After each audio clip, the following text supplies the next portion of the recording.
When you ask a guy what their wildest hear me out is, it's usually some conventionally attractive woman. Meanwhile, when women say hear me out, it's like f***ing Venom or Pyramid Head from Silent Hill.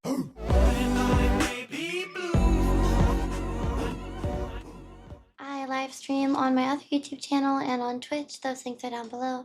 Also, I have more content on Patreon. Stacy takes the pants of Trish off, and well, there goes Stacy's top. Folks, as JR would say. Today, I'm going to be watching a ShoeOnHead video about shallow people. It is I, your favorite commie Nazi e-hag. So we've been very busy here on the ShoeOnHead program. In the past year, we talked about male loneliness, female loneliness, the male dating strategy. We asked the question on everyone's mind, are women okay? And we even judged male bedrooms. But I regret to inform you, my research into the male and female question is far from over. Today, we will be looking at one of the most classic, annoying gender war debates. Who is more shallow, men or women? Interesting, because seems very divisive immediately, a trap in itself to point fingers and say which whole gender is worse at something than the other. I think people might use statistics or studies or just personal experiences like that a bit too often. That's only of a group of people that were actually studied and asked and decided to answer that way. So numbers are only as real as whatever the study took place in whatever area and people were asked. So it kind of just seems a little dangerous sometimes to have these conversations because they can be a bit finicky. I'm sure people on both sides are fully capable of being shallow, possibly for different reasons, but definitely capable of being shallow on both sides.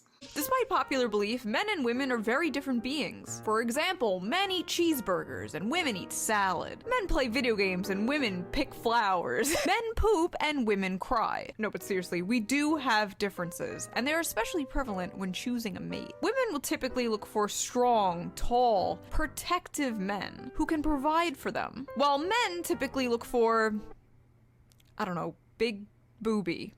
What do men look for? Men look for anime girls and muscle mommies who can crush their skulls with their thighs. Now, this doesn't make either gender... She's so specific. No, I've heard. Now, this doesn't make either gender shallow, but there is a line. And that line is often crossed. I've seen things you couldn't believe. 120-pound women being called fat. 5'11" men being called short. The hottest men and women in the world being called mid. So for today's video, we are going to quickly look at some studies about the shallowness of men and women. It's been said that men are the more visual creatures. They'll judge women harshly on their looks, while men are judged more for their wallets. My personal theory is that men and women are equally shallow, it's just a personal thing, but women just have way more options, so they're way more picky. But in reality, people are different, and people care about different things. You can't really shove men and women into boxes, but it's fun and interesting to do, so for the sake of this video, like all the other videos we've done on the male and female question, we're going to do it. Yes, I think just for fun it could be interesting, but it's only whenever maybe people take it too far and start treating people based off of this regularly in their daily life. Like, oh no, men are just blank. Like, oh, that seems unhealthy. Or, sorry, women are just blank. Good luck with that way of thinking. Yeah, that maybe whenever it's used to act as if you know everything and know how somebody's going to act and you know what their intention or what they're thinking because, well, they're just built that way. If everything genuinely was that simple, people wouldn't be asking these questions and be confused all the time. But yes, for, I guess, the sake of the video, it is interesting to see how both sides are shallow, but how the differences in shallowness vary. We're going to do it. Hey, I'm non-binary, what about me? What about you, Ash? Not everything is about you, Quinn. Settle down, Sage. I think I just called out like every non-binary person. Oh, Sage. Can't forget about you, Onyx. Okay, so that's personally my theory, but what does science say? Who is more superficial, men or women? Men's judgments of women's attractiveness were based primarily around physical features, and they rated highly those who looked thin and seductive. Most of the men in the study Unseductive? also rated photographs of women who looked confident as more attractive. As a group, the women rating men showed some preference for thin, muscular subjects, but disagreed on how attractive many men in the study were. Some women gave high attractiveness ratings to the men other women said were not attractive at all. So, men tend to like the same things in women, while women tend to disagree on what is attractive and unattractive. That checks out. When you ask a guy what their wildest hear me out is, it's usually some conventionally attractive woman. Meanwhile, when women say hear me out, it's like Venom or Pyramid Head from Silent Hill. Pyramid Head? Honestly, she could have said something worse, like, I don't know, I have this theory that if I name anything that just comes to my mind to try to make a point of, oh yeah, that would be weird, everyone's gonna say, oh, that's yours. That's your hear me out. So we can't even make jokes anymore, actually, because YouTube chat can't handle it. YouTube comments can't handle it. That one's really interesting. I'm sure there's a lot of men who are like, no, I like blondes, or no, I like brunettes, but it's still typically an attractive blonde or an attractive brunette, to the point where if she just dyed her hair the other color, you would then just like her as much, if not because of the preference, because she's still really attractive either way. It's just a small preference that you kind of lean towards a certain hair color, but it's still an attractive woman. Whereas I have heard women disagree or have complete arguments over, oh my gosh, Loki from Thor is so attractive. No, he's literally the ugliest person. Which I don't really like repeating conversations like that because I think they're just really rude. But yes, I have heard women having very different ideas of what is attractive. I also think a lot of it depends on personality, which you can't really gauge until you actually talk or interact with somebody. So you can think that they're attractive, interact with them, and the attractiveness just kind of goes away because of how they carry themselves. And then the opposite. You don't necessarily think that they're unattractive or attractive, they're just there. But then after talking to them, all of a sudden they're very attractive because they're extremely charismatic, or their thoughts and things that they said were just really provoking, and they're now really interesting, and now certain features on them, they just stand out to you now. So a little bit more interaction and personality do play a lot into, I think, women finding people attractive. This is not to say men don't find personality important or attractive in the process. I'm sure lots of men can find a girl pretty, and as soon as her personality comes out, she's clearly less attractive. I just think that it's a lot more sensitive and a lot more prominent amongst women from what I've heard personally, but it's not like I'm somebody who does studies or anything. One social experiment was done in France where they had a guy stand next to like 3 different cars. One was like an expensive luxury car, one was like a mid kind of expensive car, and the other one was like a poor people car. A poor people car. I drive a Subaru Forester, okay? It's still got the Bernie sticker. Anyway, the man stood next to the 3 different cars on different days. When he stood next to the poor people car, he only got 7% of numbers from the women passing. When he stood next to the mid-level car, he got 12%. And out of all the women that passed the man when he was standing next to the luxury expensive car, 23% of them gave him their number. These findings indicated that women are inclined to give high-status men more of a chance. Wow. Water is wet. Is water wet? It is interesting hearing this study because although not arguing against it, like, oh, that can't be true, personally don't think that that would really even stand out to me, because although I find cars interesting, I more find them interesting because they're fun to drive, not fascinated with, wow, that's such an expensive car, wow, he has such a nice watch, wow, his shoes are clearly really nice. A lot of these things I've heard people talk about, even men, not just women, men talk about how they want to dress, etc.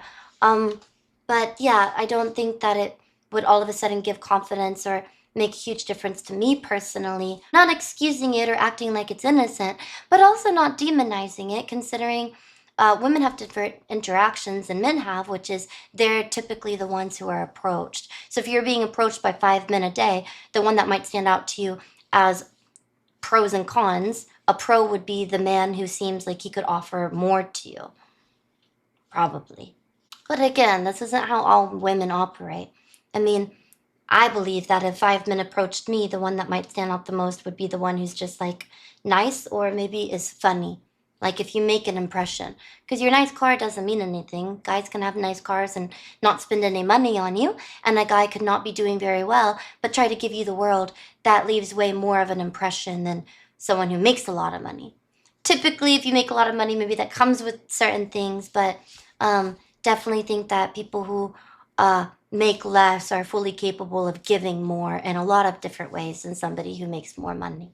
Honestly, the car thing wouldn't work on me. I do not like cars. I hate cars. I hate driving. I like trains. I am spiritually autistic. Men pretend they like cars as a hobby, but I don't buy it. Men don't have hobbies. They do everything for female attention. Yeah, nice hand-painted Warhammer figurines, you fucking slut.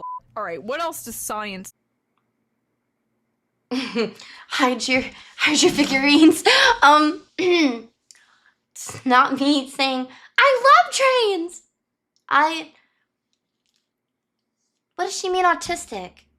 Why is that? Why are trains an autistic thing? Guys are over here like, yeah, I love this boat. Look at this boat that I own. That's not autism, but it's autism because it's like, wow, look at that train and how big it is and how long it's been running and like where it goes. Look at the map of where it travels. It literally travels in the coolest areas in the United States. Ooh, look at my boat that I only take to this one lake.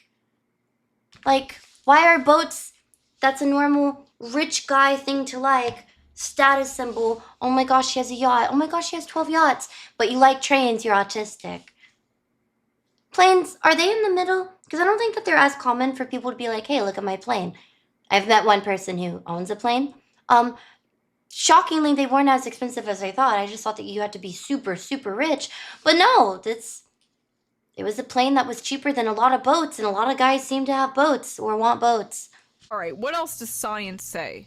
Breaking. Study concludes men are shallow AF. Cool, thanks Cosmo. OkCupid co-founder Christian Rudder used the data he had from OkCupid users and found the bleak and yet somehow unsurprising truth that no matter how old men get, they still find women in their early 20s to be the most attractive. Is that shallow? I mean, I guess it depends. Honestly, I hate age gap discourse so much. If they're both consenting adults, I don't give a f. Oh, Leonardo DiCaprio's dating another 25-year-old? I don't give a shit. The same people who freak out about like an 18-year-old dating a 25-year-old are fine with the 18-year-old starting an OnlyFans. Either they're adults or they aren't. That's a really great point, because if you're gonna say that this 18-year-old who's dating this 30-year-old man, and say that that's really wrong of him, he's taking advantage of her, she's basically a child, there's too much of an age gap, but then say that she's mature enough to do something like OnlyFans, that kind of seems like an interesting argument. At age 40, women start to look for men who are exclusively younger than they are. Wait. So it's fine when the women are going for younger men, but when men go for younger women, that's shallow. Cosmo moment. Oh my god, I just made the terrible mistake of like scrolling down this website. What the f is this? Go ahead and get drinks with your ex. Break up over text. Wanna explore your back door? You need an anal vibe. What? Hello? Everything to know about 5-inch penis. What?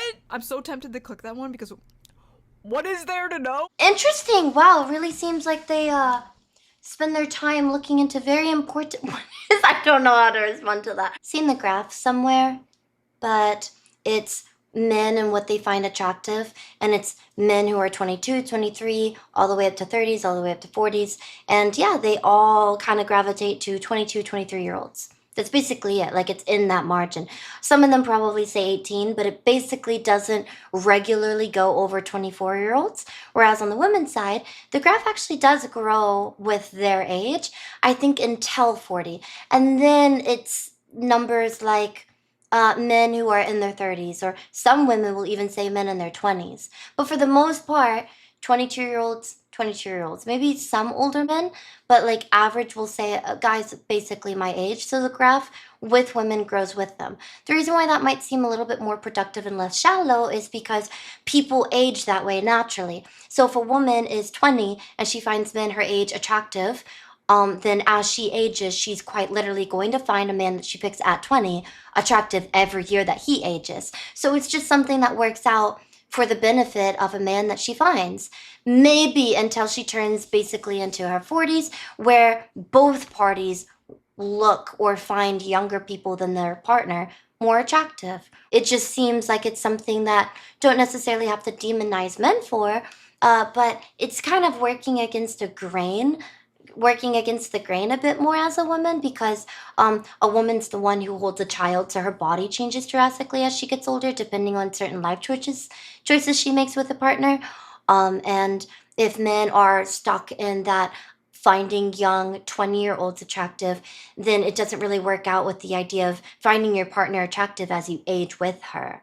Men don't say really almost ever, oh yeah, I would prefer a woman in her 40s. There are some young men who will like seek out older women, but that's a little bit less common. On average, when you ask, it's not, I don't think it's like a thing that people are seeking relationships for. Might be a hookup thing, maybe? ASU study shows both men and women are shallow. What they found was that men and women prioritize different qualities when screening each other in online chats and speed dates. Women want men who are at least average in social status, while men want women who are at least moderately physically attractive. Modern men are creating hoflation. Stop simping for every mid and sticking your wiener in anything that gives you attention. And women, stop giving it away so easy. Never forget that men built society to impress us. Fire for pussy. The wheel for pussy. The pyramids, pussy. Space exploration, pussy. Without the motivation for pussy, men would still be in caves eating dirt. This is why our planes are falling out of the sky now, because society was better when it was harder to get pussy. I should be the female Andrew Tate. You know, yeah, probably. I don't know how to. Yeah, no, that makes sense. People feel like they have to earn something. They, by default, work for it. Probably, tiny bit. So yeah, good point.